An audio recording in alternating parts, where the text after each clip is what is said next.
Hansen ini sendiri. Oke, untuk PPT-nya apakah sudah terlihat? Sudah muncul? Sudah Ibu, sudah Bu. terlihat. Baik. Oke, Morbus Hansen itu merupakan nama lain dari leprosi atau kalau di Indonesia kita menyebutnya sebagai penyakit kusta gitu ya. Mungkin berapa dari kalian ini sudah pernah mendengar apa namanya penyakit ini. Bahkan ada juga mungkin di sekitar beberapa daerah ataupun provinsi gitu ya, mungkin di dekat rumahnya, apa namanya lingkungan tempat tinggalnya mungkin masih ada gitu ya yang terdiagnosa, masyarakat yang terdiagnosa Morbus Hansen ini sendiri atau kusta sendiri. Jadi Morbus Hansen itu merupakan penyakit ya, penyakit yang menyerang kulit, tidak hanya kulit saja tapi juga sistem saraf perifer, kemudian selaput lendir, pada saluran pernafasan atas dan juga mata. Nah, jadi memang ciri khas dari Morbus Hansen ini dia yang dikenai gitu ya, yang mengalami kerusakan itu pada area kulit, sistem saraf perifer, mata, dan juga saluran pernafasan gitu ya, di mana karena memang penyakit ini menyerang kulit gitu ya, sehingga pada morbus Hansen, pada orang alami atau terdiagnosa morbus Hansen ini biasanya dia memiliki luka pada kulitnya.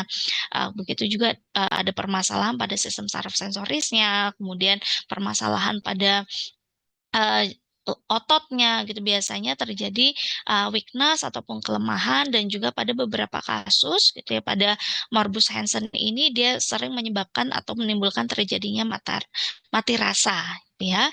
Itulah morbus Hansen, ciri khasnya gitu, berbeda dengan mungkin uh, virus yang lain gitu ya, penyakit yang lain pada kulit. Jadi morbus Hansen ini nggak hanya pada kulit maupun sistem saraf yang ada di bawah kulitnya saja ataupun saraf perifernya, tetapi juga langsung ke sistem pernapasan dan juga pada area mata. Untuk etiologinya sendiri, jadi morbus Hansen ini merupakan penyakit gitu ya yang disebabkan oleh Mycobacterium leprae, di mana memang ciri khas dari bakteri ini dia memang cepat tumbuh gitu ya, cepat berkembang biak gitu pada area-area memang yang lebih bersuhu dingin seperti tangan, wajah, kaki, lutut, dan juga bahkan ada yang langsung ke matanya gitu ya, dari penularannya ke kaki-kaki tersebut ke tangan, akhirnya nanti dia akan masuk ke mata. Nah, untuk cara penularannya ataupun penetrasi dari Mycobacterium leprae ini memang dengan droplet. Jadi melalui droplet cairan yang biasanya berasal dari hidung oleh si penderita kusta yang masih aktif, dan itu yang masih belum benar-benar melalui tahapan pengobatan. Jadi yang dia belum mengalami pengobatan atau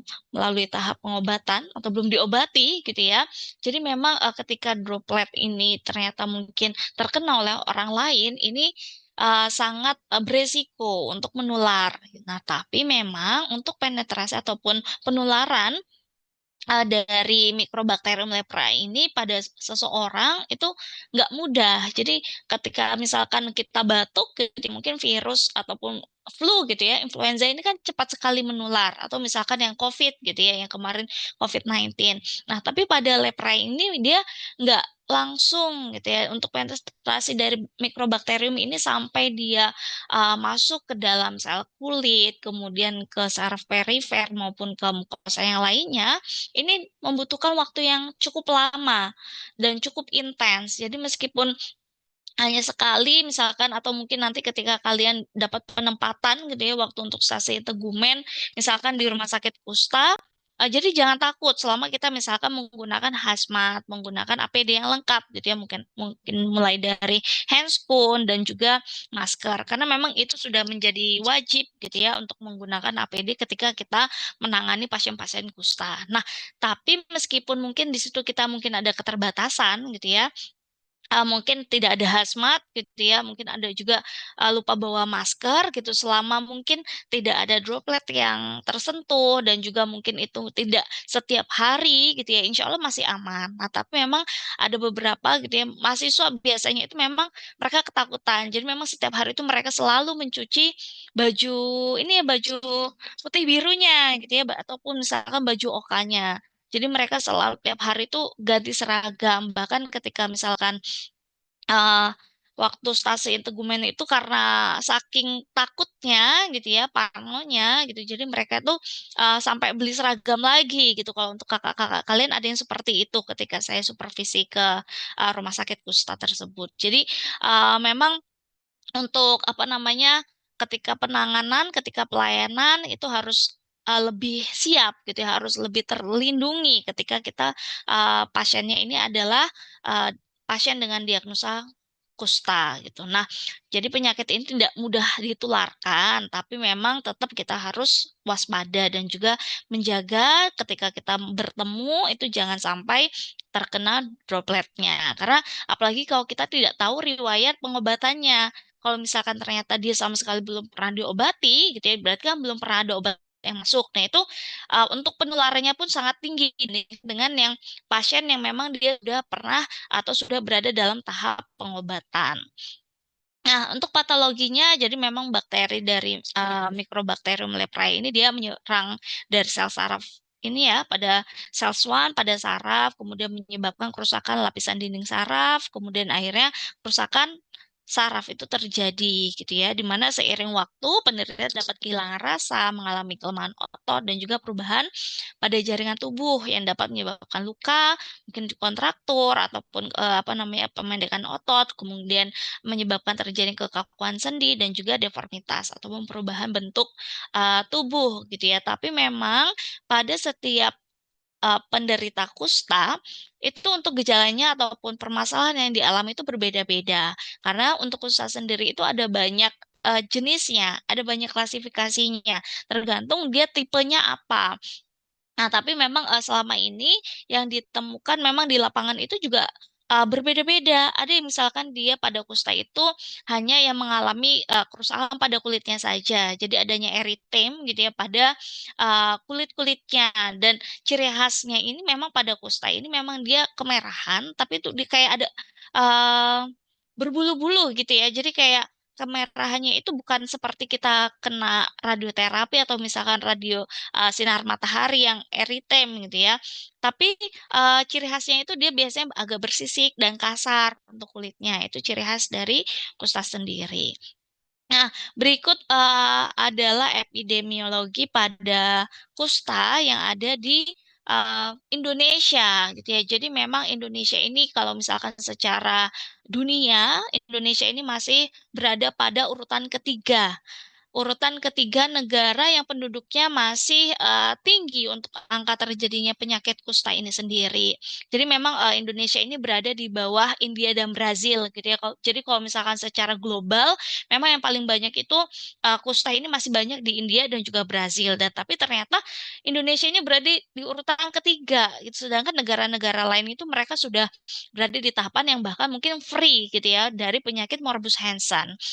Jadi Indonesia termasuk tinggi gitu ya, karena ini urutannya dunia gitu ya, bukan Asia lagi, tapi sudah dunia, di mana memang untuk angka tertinggi gitu ya, kalau misalkan di Indonesia ini berada pada daerah rata-rata memang pada daerah timur, seperti misalkan Papua, Maluku, Sulawesi gitu ya, dan memang untuk penyakit kusta ini memang rata-rata ini memang pada daerah-daerah yang terpencil dan juga sulit untuk dijangkau. Mungkin itu juga menjadi salah satu gitu ya penghambat. Kenapa kok nggak cepat-cepat habis gitu apa sih penderita kusta ini. Nah, tapi nggak hanya pada daerah timur saja, pada daerah misalkan Pulau Jawa, kemudian Sumatera, jadi meluas gitu ya, semuanya itu ada. Kalau misalkan yang kita misalkan yang terdekat aja ini di Jawa Timur, Jawa Timur pun termasuk yang cukup tinggi gitu ya, hampir 1% dari penduduknya itu hanya Jawa Timur sekitar 0,84. Di Jawa Timur sendiri itu ada dua ini malah ya dua rumah sakit kusta, khusus kusta, ada di Pacet, ada di Sumber Gelagah, dan juga ada di Kediri, yang memang untuk pasien-pasien yang ada di sana itu ketika saya visit itu ternyata kebanyakan tidak berasal dari daerah tersebut, tapi melainkan dari daerah-daerah pinggiran, misalkan seperti kalau di Probolinggo, sorry, yang di Sumber Gelagah, yang di Pacet itu mereka banyak kayak misalkan dari Madura, dari apa namanya, pulau-pulau yang kecilnya ya, kemudian ada di pinggiran Probolinggo itu ternyata banyak pasien yang dari sana gitu ya.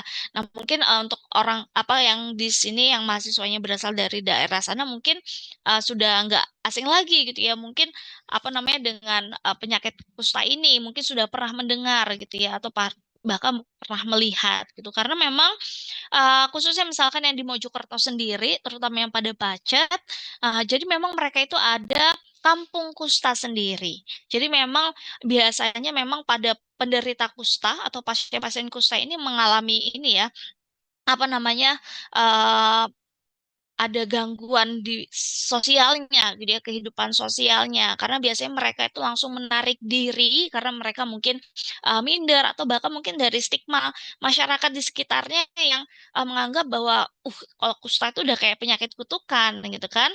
Nah, jadi mereka itu kayak membentuk suatu komunitas sampai akhirnya besar-besar sampai ada uh, desanya sendiri gitu ya kayak misalkan yang dekat Rumah Sakit Sumber Gelaga itu ada namanya Kampung Kusta ya memang di situ semua uh, mengalami kusta gitu ya. Tapi memang ternyata setelah diidentifikasi masih ada keluarganya yang tidak terdiagnosa kusta, tapi mereka harus tetap tinggal di sana karena memang keluarga intinya mereka ada di sana sehingga kalau mereka keluar mereka nggak tahu mau kemana gitu ya. Nah, karena mereka juga tidak mendapatkan support full gitu ya, bantuan dari pemerintah untuk kehidupan mereka atau kebutuhan mereka sehari-hari. Jadi mereka itu masih beraktivitas seperti biasa.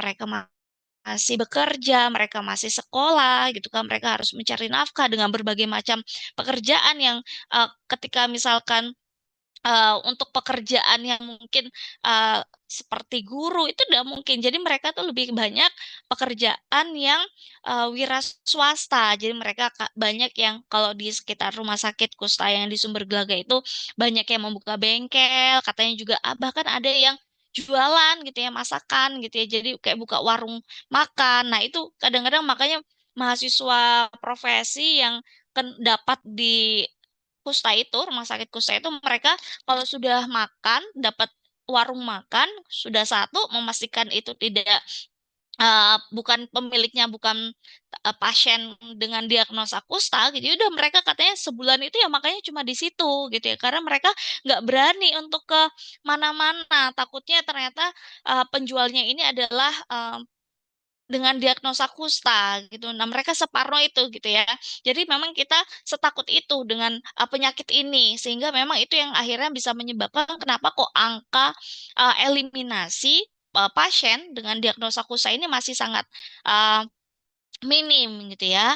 Nah, kemudian apa namanya untuk secara WHO sebenarnya Indonesia ini sudah dalam tahapan eliminasi negara. Jadi kalau misalkan secara persentase keseluruhan gitu ya, yang terbaru itu di tahun 2023, jadi Indonesia sebenarnya sudah masuk dalam eliminasi. Tetapi ketika kita menspesifikkan untuk per daerahnya atau per provinsinya, ternyata masih belum. Jadi memang kita masih belum berada di tahapan eliminasi daerah. Kalau secara negara kita memang sudah Indonesia sudah turun gitu ya dari angkanya apa namanya dari tahun 2019 ini sama yang terakhir 2023 gitu ya, ini sudah mengalami penurunan gitu ya. Yang mana memang target dari Indonesia sendiri untuk pengeliminasian kusta ini nanti di tahun 2030 gitu ya. Di tahun 2023 tahun 2030 itu sebenarnya target capainya di situ gitu ya untuk apa namanya penyakit kusta ini yang sebenarnya untuk tahun ini bahkan tahun 2024 itu sebenarnya sudah ada target sebelumnya tapi malah masih belum gitu ya bahkan di beberapa daerah itu ternyata malah terjadi peningkatan untuk kasus itu sendiri gitu ya jadi tangan-tangannya gitu ya mungkin yang ada di Indonesia ini ada beberapa banyak gitu ya kenapa kok ini nggak berada di ini ya nggak kenapa kok nggak menurun-nurun gitu kenapa ini kasusnya masih ada bahkan ada beberapa bulan terakhir itu kok malah meningkat kasusnya mungkin yang pertama terkait deteksi lambat gitu ya jadi memang eh, pada pasien-pasien kusta ini biasanya ketika misalkan dia sudah langsung terdeteksi gitu ya, dia harusnya langsung melalui atau melakukan pengobatan. Tetapi memang biasanya untuk deteksi dari kusta ini mereka ditemukannya itu sudah berada dalam tahap lanjut sehingga memang untuk pengobatannya ini membutuhkan waktu yang lama. Kemudian juga ketika ini telat untuk ditangani dan ternyata mungkin dia kontak dengan orang lain, nah ini kan orang yang dia belum diberikan pengobatan ini kan sangat beresiko untuk menularkan. Akhirnya itulah yang kenapa menjadikan pulsa ini kok nggak habis-habis gitu, bahkan mungkin akan terus bertambah. Jadi memang deteksi yang lambat, kemudian juga mungkin terkait stigma sosial gitu. Jadi karena memang dia stigma sosial yang ada sekarang ini ya apa namanya eh mungkin masih worry banget dengan kusta ini gitu ya. Jadi memang akhirnya dia menutup diri, akhirnya dia menarik diri dari lingkungan, bahkan mungkin nggak keluar rumah gitu ya. Sehingga untuk mencari pengobatan pun akan semakin kesulitan karena dia takut dan sudah takut sendiri gitu ya, parno sendiri kalau misalkan nanti saya ke rumah sakit, saya mungkin akan dijauhi, orang-orang menganggap ini kayak mungkin ya kasarnya kutukan dan benar-benar bukan bagian gitu ya dari mereka sendiri. Nah, kemudian kesadaran masyarakat emang masih rendah gitu. Jadi mungkin bahkan ada yang mungkin saya yakin dari beberapa kalian ada yang menganggap bahwa kusta ini sudah tidak ada atau bahkan mungkin tidak pernah sama sekali gitu ya mendengar masalah kusta karena kalau ketika saya masih kecil gitu masih sekolah kusta ini masih cukup terdengar gitu ya di telinga saya. Nah, maka mungkin yang Gen Z ini mungkin sudah tidak pernah mendengar karena memang untuk wabahnya ini tidak sebanyak yang dulu gitu ya.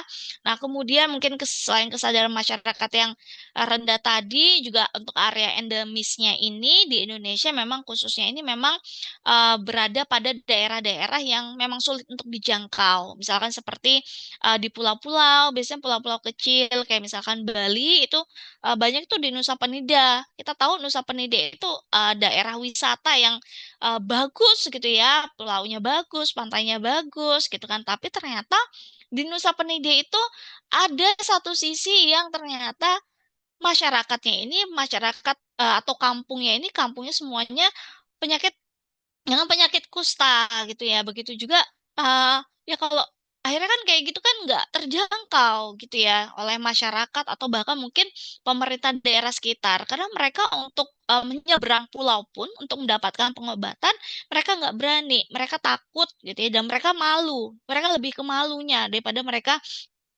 takut itu sendiri, ya kan? Kemudian itu sih untuk biasanya beberapa yang alasan gitu ya, kenapa kok angka dari kejadian kusta ini masih belum menurun-menurun gitu ya. Baik, kemudian ini angka penyakit kusta di Malang Raya sendiri, ini data terakhir gitu ya. Jadi tahun 2020, 2021 sama 2022. Jadi untuk penderita di Kota Malang gitu ya, karena di Kota Malang ini tahun 2020 ada 9 orang, 21 nambah jadi 12, 2022 10 gitu ya. Nah, ini data gitu ya kalau misalkan di Kota Batu juga lebih sedikit dibandingkan dengan Kota Malang dan juga Kabupaten Malang. Nah, di sini kabupaten bisa dilihat Kabupaten Malang itu termasuk lebih yang paling tinggi gitu ya kalau pada area Malang Raya. Jadi memang di angka 27, 26, 21 pada tahun 2022 yang mana memang pada Kabupaten Malang ini biasanya bukan di Kepanjen atau di ini ya biasanya memang untuk penderita ini lebih banyak pada area-area sekitar pantai. Nah, bukan bukan pantai ini yang menjadi ini ya penyebab adanya kusta. Nah, tapi memang selama ini yang ada gitu ternyata penderita kusta ini berada pada daerah-daerah pesisir. Jadi kayak yang Probolinggo yang pesisir, kemudian Madura, kemudian Nusa Penida. Nah, di kemudian di Jepara itu juga tinggi. Di Jepara kan juga bahkan ada penyakit kusta gitu ya. Nah, memang masyarakat di sana yang lebih beresiko ternyata dibandingkan dengan yang mungkin eh, kota gitu ya. Nah, kemudian untuk diagnosanya, jadi kusta atau morbus Hansen itu sendiri ada dua tipe gitu ya, ada postibasileri dan juga multibasileri. Nah, jadi memang untuk memastikan gitu ya atau untuk melakukan pemeriksaan atau pendiagnosaan dari penyakit kusta ini sendiri biasanya dilakukan skin smear ya. Jadi kayak kerokan kulit nanti dari hasilnya itu nanti akan dilihat gitu ya apakah di situ ada terkontaminasi Mikrobacterium leprae ataukah tidak. Dan itu nanti yang akan menentukan dia termasuk kusta yang mana, apakah posibasilar atau yang multibasilar. Karena dari keduanya ini dia memiliki ciri khas yang berbeda gitu ya. Biasanya untuk memastikan kalau misalkan ada eritem, gatal, bahkan mungkin mati rasa atau warna keputihan, nggak aja kemerahan aja ya. Kadang ada beberapa efek di awal itu kulit putih tapi bukan panu. Tapi ketika misalkan dipegang dia mati rasa. Nah, itu perlu diwaspadai gitu ya. Jadi mungkin kalau ada teman atau bahkan mungkin di kulitnya sendiri ada bercak warna putih, mungkin agak lebih lebar gitu ya, agak lumayan lebar. Kemudian ketika dipegang kok di situ dia mati rasa, tapi kok kayaknya ya nggak mungkin panu gitu kan? Itu bisa diwaspadai bahwa itu adalah gejala dari kusta itu sendiri.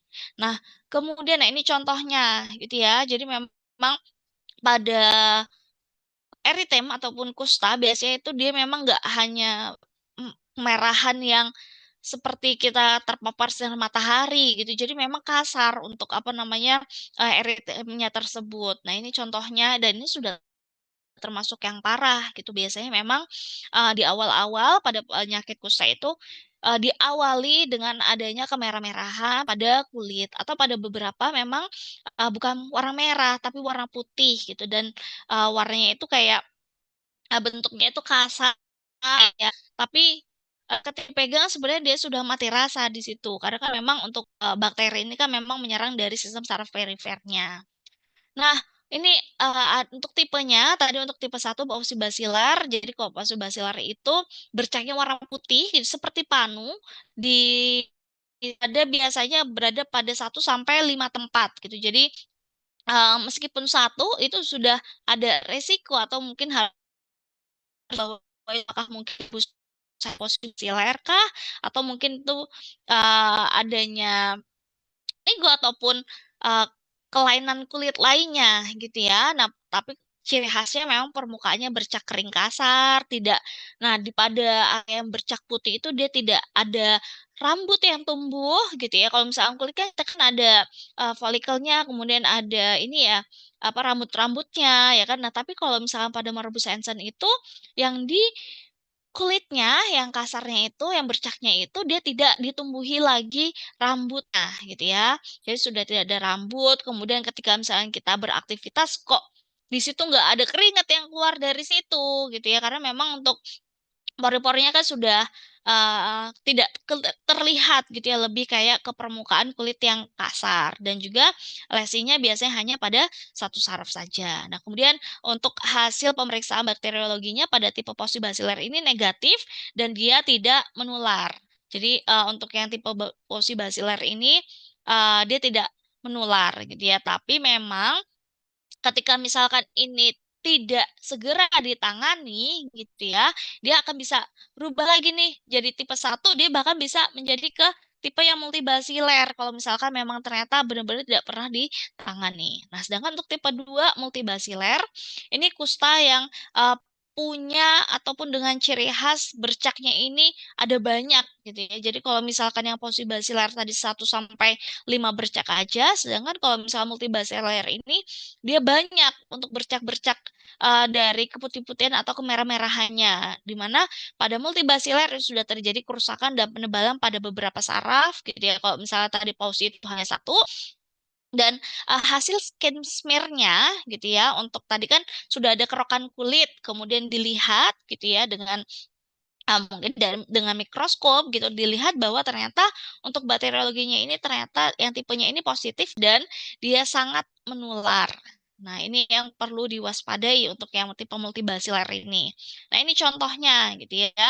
Lihatin di posibasiler itu kan hanya warna putih, itu kan warna putih satu, bercak putih satu. Yang mungkin kalau orang nggak lihat itu adalah panu gitu kan, panu atau misalkan kelainan kulit yang lainnya gitu ya. Padahal sebenarnya itu sudah kusta, tapi yang pausi basiler dan memang dia tidak menular, tapi ketika ini dibiarkan terus-menerus gitu, dia akan berubah tipe dari pausi basiler ke multibasiler. Sedangkan yang multibasiler ini bisa dilihat dia bercaknya ada banyak gitu ya, melebihi dari satu. Memang untuk kerusakan pada sistem sarafnya lebih banyak dibandingkan dengan yang pausibasiler dan dia bentuknya kasar dan tadi ciri khas dari bakteri ini memang dia lebih suka pada area atau anggota tubuh yang memiliki suhu lebih dingin gitu ya, misalkan seperti telapak tangan, kaki dan pada area wajah juga biasanya.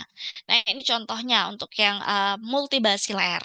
Nah, ketika ternyata ketika kusta atau penyakit ini dibiarkan gitu ya, tidak ada penanganan sama sekali, tidak ada penanganan yang tepat dari awal gitu, maka dia akan bisa menyebabkan terjadinya deformitas, bahkan nekrosis di ujung-ujung jarinya dan itu harus dilakukan amputasi gitu ya.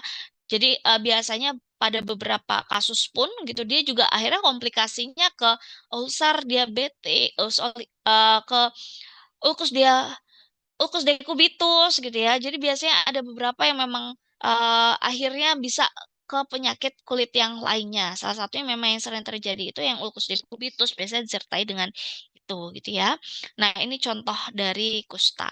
Nah, untuk klasifikasinya jadi sebenarnya untuk klasifikasinya itu ada banyak. Kalau misalkan tipenya kan tadi dia ada tipe yang pausibasilar dan multibasilar. Sedangkan untuk klasifikasinya ini dia ada 6 gitu ya. Ada 6 klasifikasi dari kusta itu sendiri. Ada intermediate leprosi, ada tuberculate leprosi, borderline tuberculoid, kemudian ada mid borderline, borderline lepramatos, sama lepramatos leprosi.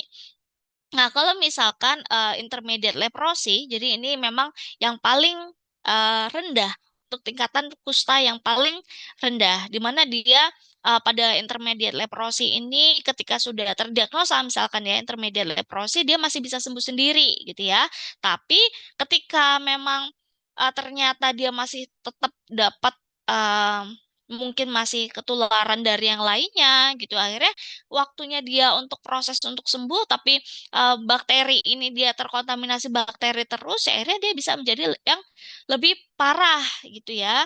Itu untuk yang intermediate leprosi. Misalkan pada anggota keluarga gitu ya, misalkan dia di awal itu belum terdiagnosa, tapi misalkan karena seringnya kontak, karena mungkin sudah ada uh, penularan gitu ya melalui dropletnya dari keluarganya gitu akhirnya dia terdiagnosa intermediate gitu tapi harusnya mungkin dia ketika misalkan pisah dari keluarganya itu harusnya dia bisa sembuh dengan sendirinya tapi karena ini memang kontak terus menerus akhirnya dia bisa tambah parah gitu dia akan bisa jadi ke leprosi atau kusta yang lebih tinggi lagi tingkatannya. Nah, yang kedua itu ada tuberculosis leprosi. Nah, biasanya memang biasanya untuk yang tipe-tipe kusta di awal gitu yang sudah ter apa namanya terdiagnosa gitu bukan terdiagnosa jadi lebih kayak kejangkau gitu ya.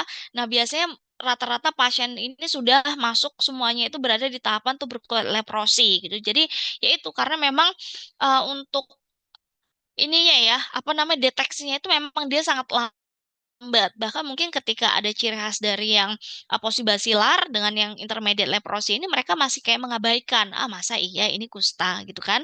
Nah, akhirnya karena mereka mengabaikan gitu ya untuk mendeteksinya pun akhirnya kan semakin lambat gitu ya. Dan akhirnya ketika mereka sudah muncul yang seperti mati rasa, kemudian bercaknya ini dia semakin banyak, kemudian semakin kasar terlihat gitu ya. Nah, akhirnya barulah mereka ke rumah sakit. Biasanya di tahapan tuberkulosis inilah yang mereka biasanya sudah mulai ke rumah sakit untuk mendapatkan pengobatan. Jadi memang ini yang biasanya sering ditemui di rumah sakit. Nah, kemudian nanti setelah tuberkulosis leprosi, nanti masuk ke borderline tuberculosis leprosi. Nah, ini kalau misalkan pada tahapan yang borderline tuberculosis ini, lesinya ini munculnya ini kayak lesi yang ada pada tuberculosis leprosi, tapi memang ukurannya dia lebih kecil dan juga lebih banyak. Kayak yang tadi ada di ini ya telapak tangan tadi ada gambar di telapak tangan. Jadi untuk yang tuberkulosis. Sedangkan kalau tuberkulosis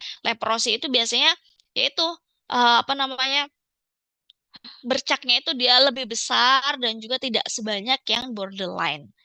Nah, kemudian mid borderline berarti di atasnya juga gitu ya, plaknya sudah kemerahan, mati rasanya juga sudah ada, kemudian sudah ada pembengkakan biasanya dari kelenjar getah bening gitu ya.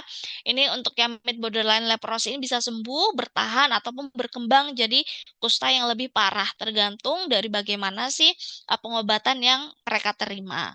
Kemudian ada borderline lepramatus leprosi, jadi ini di atasnya mid borderline lagi, dia sudah ada benjolan, sudah ada plak, nodul gitu ya.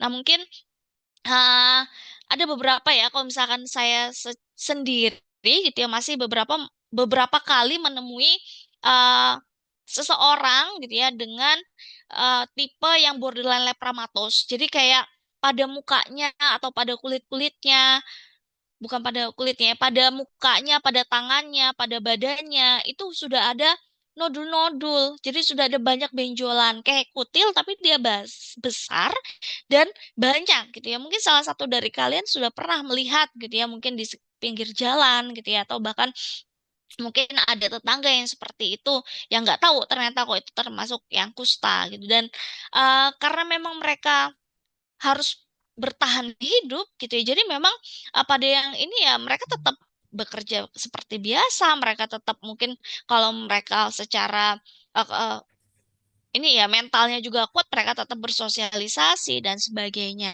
gitu ya. Jadi memang biasanya ini sudah mukanya itu sudah banyak benjolan, kemudian kaki, tangannya juga banyak benjolan, bukan kutil tapi itu adalah benjolan ciri khas dari yang borderline lepromatus leprosi.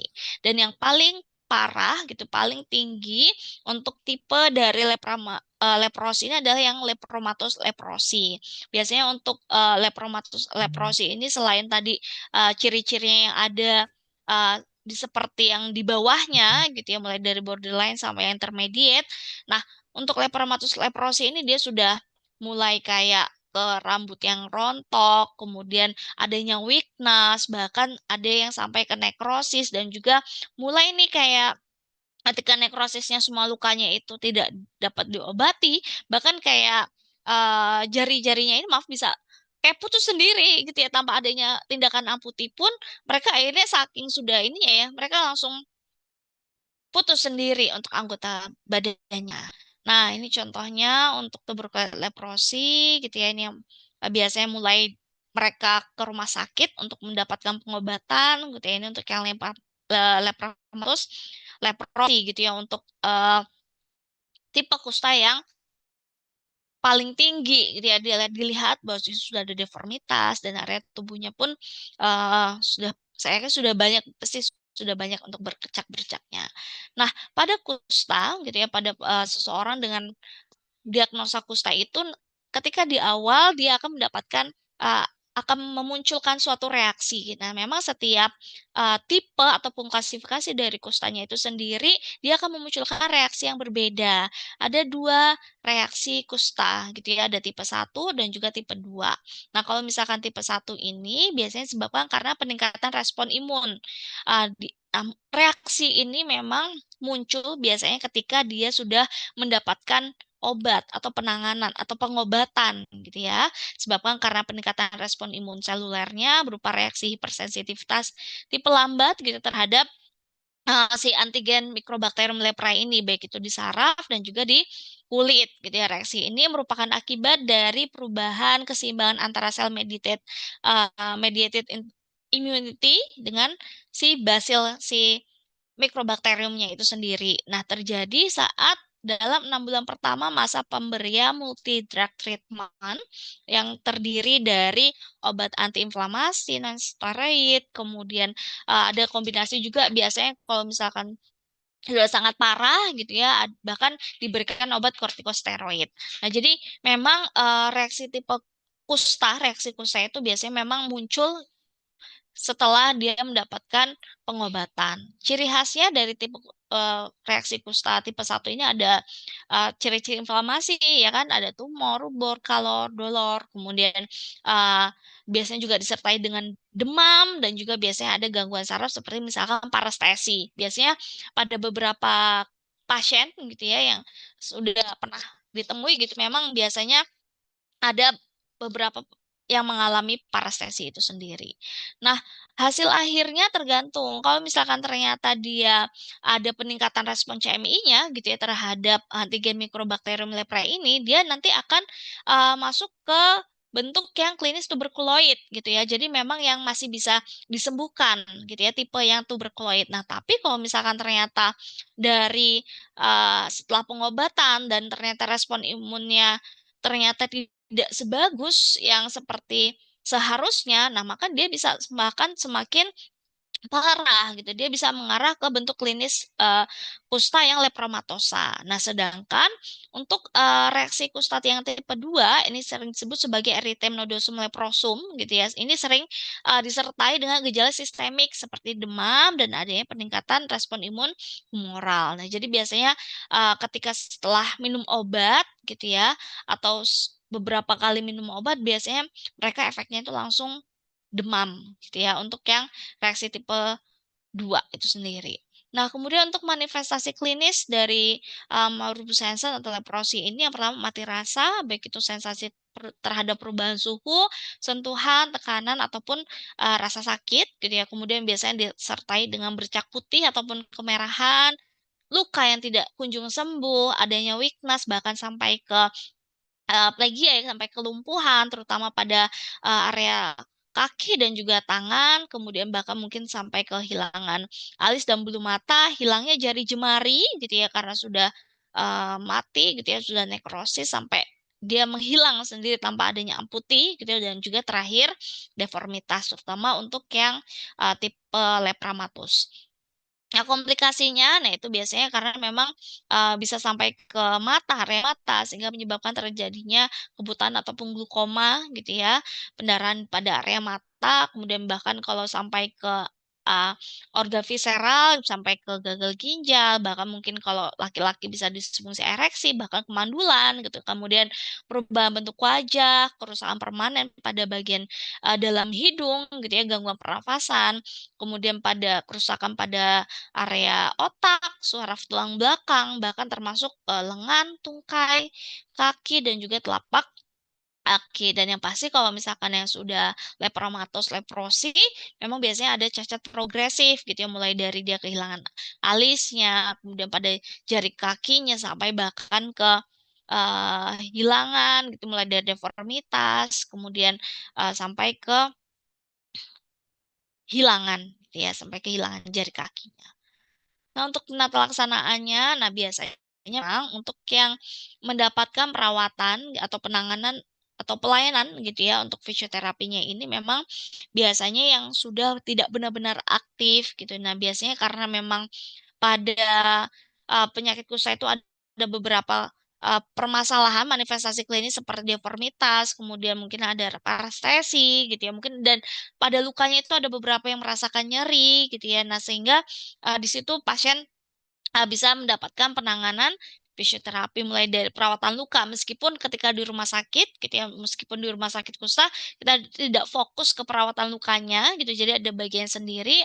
Nah, tapi pada pasien yang memang ternyata dia membutuhkan waktu tirah baring, jadi butuhkan harus dirawat inap, terutama yang misalkan sedang aktif-aktifnya gitu ya, biasanya dilakukan positioning untuk mencegah adanya Ditus ulcer. Nah, karena memang selama ini masih akhirnya karena memang masih banyak pasien kusta yang harus dirawat gitu ya, karena memang dia yang lepromatos tersebut harus butuh penanganan yang lebih intensif, sehingga tidak dilakukan positioning sampai akhirnya menimbulkan adanya ulkus dekubitus. Kemudian untuk menjaga gitu ya dari sistem geraknya, kita lakukan exercise, begitu mulai dari pasif, aktif, resisted, kemudian dilakukan transfer ambulasi, modalitas elektroterapi dengan misalkan dengan uh, laser atau misalkan sinar UV gitu ya untuk mengobati bercak-bercak kulitnya gitu, dan juga kalau misalkan ada nyeri bisa menggunakan tes. Jadi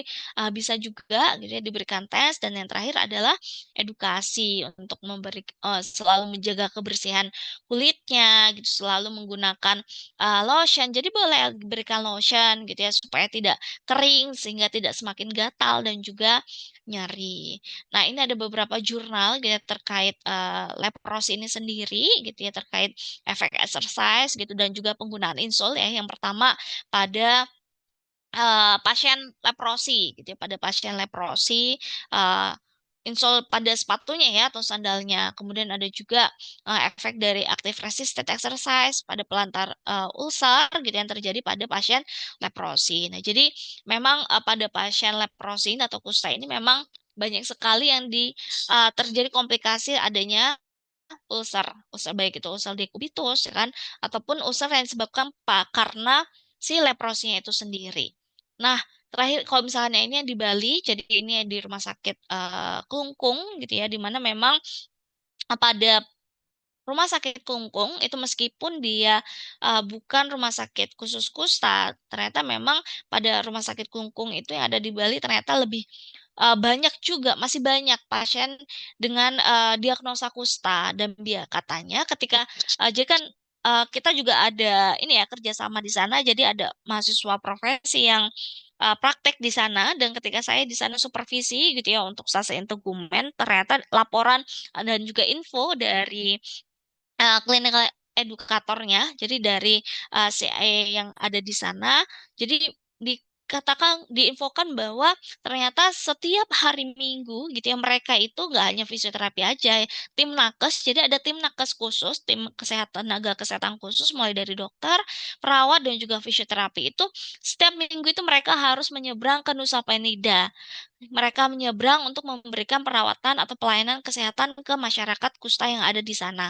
Karena memang mereka tidak mau gitu ya, mereka tidak mau untuk nyebrang sendiri ke Pulau Balinya, atau bahkan mungkin yang ke sini khususnya misalkan ke RSUD Klungkung ini untuk mendapatkan pengobatan. Memang ada beberapa yang mereka sudah mau gitu ya, mau berusaha sendiri gitu. Tapi lebih banyak masyarakat yang mereka yang maunya masyarakat atau pemerintah ini datang ke mereka memberikan pengobatan gitu ya, karena mereka untuk keluar dari lingkungannya itu mereka sangat malu gitu ya. Jadi memang masih mungkin ya dari stigma masyarakat saat ini gitu ya tentang penyakit mereka. Jadi mereka benar-benar untuk mendapatkan pengobatan ya mereka hanya bisa menunggu kapan para nakes ini datang ke wilayah mereka atau ke kampung mereka gitu ya. Oke. Kemudian ada juga untuk yang di Jepara, ini rumah sakit ini ya, di Rumah Sakit Kusta, dulunya Rumah Sakit Kusta Jepara, tapi sekarang sudah jadi Rumah Sakit Umum Daerah Dr. Rehata, sekarang namanya. Ini contoh gitu ya, beberapa eh, manajemen fisioterapi untuk judulnya ya, pada kasus Morbus Hansen yang tipe multibasiler reaksi yang dua. Jadi memang ada bercak-bercak kemerahan gitu ya untuk reaksinya. Oke, baik, mungkin itu saja untuk pengantar teori dari morbus Hansen atau leprosi atau kusta. Baik, mungkin sampai di sini ada yang mau didiskusikan atau mau ditanyakan?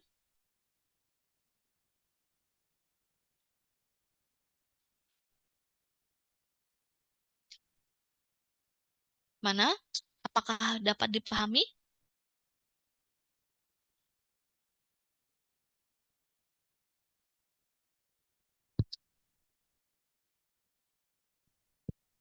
Adakah yang sebelumnya pernah melihat atau mungkin mengetahui gitu ya untuk kusta ini? Ada nggak yang pernah melihat dengan ciri-ciri yang tadi sudah kita bahas gitu ya?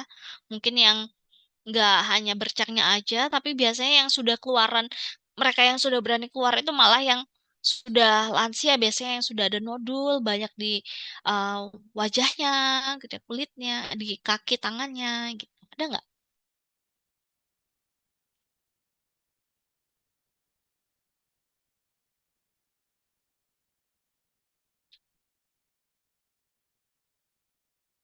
Halo, Belum Belum Ibu. pernah, Bu. oke. Ada yang mau ditanyakan? Sudah bisa dipahami? Bisa ya, bisa dipahami ya? Bisa, Baik. Bu. Oke, alhamdulillah baik jika tidak ada yang ingin ditanyakan, mungkin cukup sekian untuk pertemuan hari ini. Terima kasih atas waktunya. Saya akhiri wassalamualaikum warahmatullahi wabarakatuh. Selamat pagi.